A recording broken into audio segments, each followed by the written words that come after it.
చాలా వరకు పెద్ద ఎత్తున ఇంకొక కార్యక్రమానికి కూడా దేవుని సేవే కాకుండా మానవ సేవ కూడా ఈరోజు ఉత్తరప్రదేశ్ బృందావన్లో 100 ఎకరాల్లో ప్రపంచంలో అతి పెద్దైన 700 అడుగులు కృష్ణుడి దేవాలయం ఉంది. దేశ విదేశాల నుంచి చాలా మంది అక్కడికి రావడం అన్నీ జరుగుతున్నాయి. అదే సమయంలో ఇక్కడ వచ్చేది చూస్తే 6.5 ఎకరాల్లో కడుతున్నారు. అదే సమయంలో నేను టెక్నాలజీని ఎప్పుడు ప్రమోట్ చేస్తూ ఉంటా, ప్రేమిస్తూ ఉంటా. ఎందుకంటే ఐటీ రాబోయే రోజు ఇప్పటికే మీరు చూస్తున్నారు, నాలెడ్జ్ ఎకానమీకి బ్యాక్ బోన్. ఎవరైతే ఐటీని అడాప్ట్ చేసుకుంటారో వాళ్ళకందరికి కూడా బ్రహ్మాండమైన భవిష్యత్తు ఉంటుంది. ట్రాన్స్పరెన్సీ కానీ, అకౌంటబిలిటీ కానీ, స్పీడీనెస్ కానీ. ఇప్పుడు ఐటీ ఏ స్టేజ్కి పోయిందంటే ఆర్టిఫిషియల్ ఇంటెలిజెన్స్కి వచ్చేసాం. ఏఆర్కి వెళ్ళిపోయిన తర్వాత ఈవెన్ ఆర్డినరీ పర్సన్ కూడా ఎక్స్ట్రాడినరీగా ప్రవర్తించడానికి అవకాశాలు ఉన్నాయి.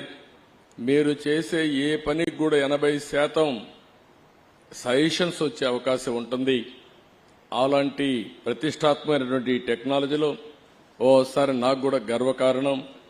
నేను 25 సంవత్సరాల కంటే ముందు దీన్ని ప్రమోట్ చేస్తే ఈరోజు ప్రపంచంలో అన్ని దేశాల్లో ఇండియన్స్ వెళ్లారు. వాళ్ళల్లో 30% తెలుగు వాళ్ళు ఉన్నారంటే ఒక తృప్తి, మనం చేసిన పని ఫలితాలు వచ్చాయని. భారతదేశంలో ఉండే యువత మనకు ఒక అదృష్టం. ఏదైతే టెక్నాలజీ ఫస్ట్ మూవర్ అడ్వాంటేజ్ తీసుకున్నాం, ఇంకొక పక్కన ఏదైతే యువత రావడం విండ్ఫాల్ గెయిన్ గా వచ్చింది, ఈ రెండు డెడ్లీ కాంబినేషన్ కింద మన యువత ప్రపంచంలో బ్రహ్మాండమైన ఆంటర్ప్రెన్యూర్స్ గా తయారయ్యారు. ఈ రోజు ఎక్కడికి పోయినా మీరు ఒకసారి చూస్తే ఏ దేశానికి పోయినా భారతదేశం యువత బ్రహ్మాండంగా రాణిస్తున్నారు. అంటే మనం ఎక్కడ ఎత్తుక్కోవాల్సిన పని లేదు. ఏ సిటీకి పోయినా పాష్ లొకాలిటీకి పోయి ఇక్కడ ఇండియన్స్ ఉన్నారా అని చూసుకుంటే అక్కడ మన వాళ్లే ఉంటారు. రెండోది, ఆ కాలనీలో తెలుగు మాట్లాడేవాళ్ళు చూస్తే 30% తెలుగు వారే ఉండడం తెలుగు జాతికి కూడా గర్వ కారణం అని చెప్పి కూడా నేను మీకు తెలియజేస్తున్నా. అలాంటి టెక్నాలజీని ఇక్కడ మీరు చూస్తే హరే కృష్ణ గోకుల క్షేత్రంలో మొత్తం వర్చువల్ రియాలిటీ, విఆర్ కానీ, ఇంకో పక్క లేబర్ టెక్నాలజీ కానీ. అంటే ఎప్పుడైనా సరే ప్రపంచంలో మనం గుర్తుపెట్టుకోవాల్సింది, టెక్నాలజీ డెవలప్ అయినప్పుడు టెక్నాలజీ కూడా మనం అడాప్ట్ చేసుకుంటే, మోడర్నైజేషన్ ముందుకు పోతే దానివల్ల మనుగడ సాధించడం ఈజీ అవుతుంది, సస్టైనబిలిటీ ఈజీగా ఉంటుందని చెప్పి కూడా నేను మీకు తెలియజేస్తున్నా. నేను ఎప్పుడు వెంకటేశ్వర స్వామి మా ఇంటి కులదైవం. మా ఇంట్లో నుంచి నేరుగా చూస్తే మంగాపురం సైడు గోపురం అక్కడంతా కూడా 3 నామాలు కనబడుస్తూనే ఉంటాయి. ఇంట్లో నుంచి పైన ఎక్కి చూస్తే తిరుమలలో ఉండే 3 నామాలు ఇంటి దగ్గర నుంచి చూసే అవకాశం వస్తుంది. నేను నమ్మిన దేవుడు, నమ్ముతున్న దేవుడు, నేను ప్రార్థించే దేవుడు వెంకటేశ్వర స్వామి అని చెప్పి కూడా నేను మీకు తెలియజేస్తున్నా. ప్రతిరోజు ఒక 2 నిమిషాలే నేను ఒకటే కోరుకుంటాను, దండం పెట్టుకొని 1 నిమిషం ప్రార్థన చేసి.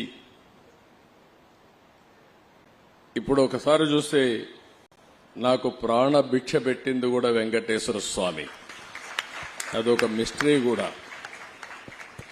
2003లో నా మీద 23 క్లేమోర్ మైన్స్ ని బ్లాస్ట్ చేస్తే సాక్షాత్తు వెంకటేశ్వర స్వామి నాకు ప్రాణ భిక్ష పెట్టాడు. ఏదో చెయ్యాలని ఆ రోజు నన్ను కాపాడాడు. అలాంటి వెంకటేశ్వర స్వామిని నేను ప్రార్థించేది, నాకు శక్తి, సామర్థ్యాన్ని, తెలివితేటలు ఇవ్వండి. ప్రపంచంలోనే తెలుగు జాతి నెంబర్ 1 జాతిగా ఉండడానికి ఆశీర్వదించండి. ప్రపంచంలోని ఇండియన్స్ అందరూ కూడా గ్లోబల్ సర్వీసెస్ అంటే ప్రపంచంలో ఉండే ప్రజలకు సేవలు అందించే అవకాశాన్ని కల్పించండి. ఈ దేశంలో పేదరికం లేని సమాజం, అందుకే ఇటీవల నేను మాట్లాడుతున్నా జీరో పావర్టీ. మనందరి బాధ్యత. సమాజం మనకి ఇవన్నీ ఇచ్చింది.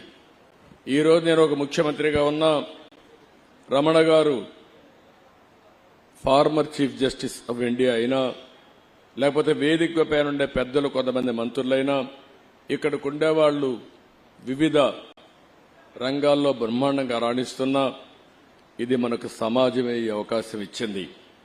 అలాంటి సమాజంలో పేదరికాన్ని, అందుకే నేను ఒక స్లోగన్ తీసుకున్నా, zero poverty nation, zero poverty state, zero poverty village మనందరి బాధ్యత కావాలి. సంపద కొంతమందికి పరిమితమై పేదవాళ్లు పేదరికంలో మగ్గుతా ఉంటే అది మంచిది కాదు. ఈ విషయం మనం గుర్తుపెట్టుకోవాల్సిన అవసరం ఉంది. మాలాంటి పాలకులం మేము ఆలోచిస్తే, ఇంకొక పక్కన ఈరోజు ఇక్కడికి వచ్చినప్పుడు హరే రామ ఏదైతే మూమెంట్ ఉందో, వీళ్ళంతా